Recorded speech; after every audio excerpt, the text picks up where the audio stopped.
O meu problema com aula, e que eu acho que, assim, eu tive esse problema com aula, e hoje, com base no... Eu estudo muito sobre a questão da aprendizagem, é que a gente não tem um sistema de ensino que seja eficaz.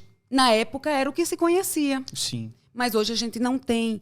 E hoje a gente, graças a Deus, já temos muitos colégios inovando isso. Geralmente colégios de fora, colégios estrangeiros, britânicos, americanos. Então você percebe que essas escolas americanas, britânicas, canadenses, têm uma metodologia diferenciada que você acredita ser melhor?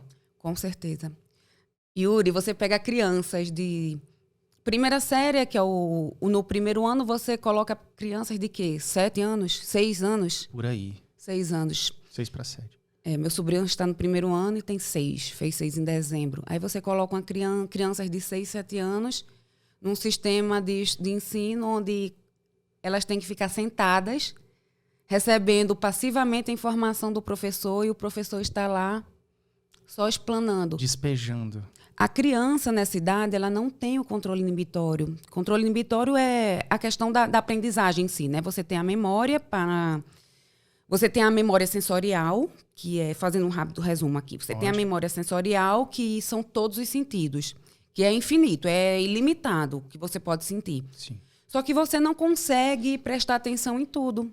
Porque quando você presta atenção, aquela informação vai entrar na minha memória de curto prazo. Vai ser a primeira, né? Na minha memória de trabalho. Memória de curto prazo, na verdade, é uma subdivisão.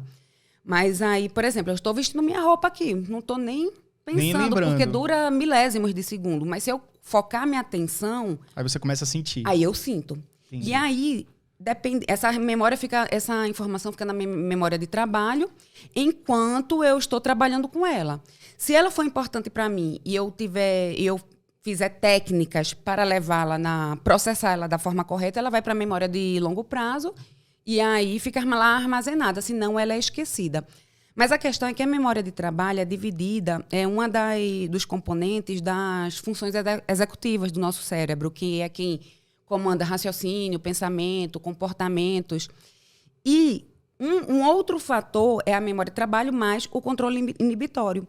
E crianças não têm controle inibitório.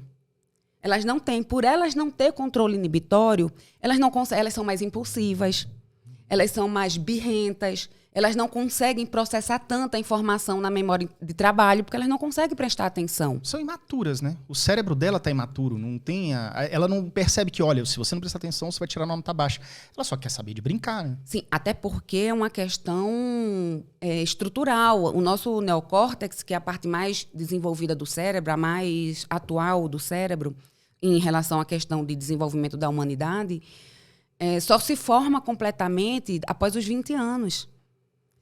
Então... Você vai trabalhando com uma parte que está imatura e você tem que fazer coisas pesadas, ou seja, ensino, aprendizado, uma cacetada de matéria, e cada ano que passa o MEC vai botando mais matéria. Sim. Difícil Sim. lidar com isso. Então, como é que você quer crianças que não conseguem trabalhar bem o controle inibitório e a atenção, que é o que influencia 100% na memória de trabalho? Sem atenção, você não aprende. Se você dividir sua atenção, a aprendizagem já fica prejudicada. Então, como é que eu coloco numa sala de aula várias crianças de 6, 7, 8 anos prestando atenção no professor que está ali expondo um assunto ativamente? Elas estão recebendo passivamente. Uhum. Elas estão viajando, elas estão, como se fala na psicologia, divagando. Divagando. Não tem como. Hoje a gente já tem um movimento muito forte pela sala de aula invertida, pela aprendizagem baseada em problemas, que eu... particularmente, e sou muito fã, aplico para os meus alunos e tem dado muito certo, porque se a criança não vê, falando mais especificamente da criança, se a criança não vê importância naquilo que ela está estudando, ela não vai reter. Ela não vai ter atenção para aquilo. Então você chega, começa lá a colocar português, geografia, matemática, aquelas fórmulas de Bhaskara, a criança vai olhar para aquilo e vai dizer, para que eu vou aprender isso? Para que isso é importante para mim? Eu participei de um congresso ontem, que um dos palestrantes estava falando um pouco sobre essa história da educação. E ele falou assim, cara, o nosso método de ensino, tudo bem que ele vai evoluindo um pouquinho a cada ano, mas o método de professor em cima na bancada, quadro negro ou quadro branco, o que quer que seja, E dando conteúdo, as criancinhas sentadas, é um método que tem quase 100 anos. Sim. Então, para você ver, né, como é que a coisa tá muito atrasada com relação até a estudo científico mesmo. Desenvolvimento cerebral. Naquela época ninguém percebia isso, né? As dificuldades naturais da criança e tudo. Tava tudo muito engatinhando, obviamente, né? Sim. E Até aí, a questão da aprendizagem, é tudo muito recente. Com 100 anos, a gente já falava da memória, da aprendizagem.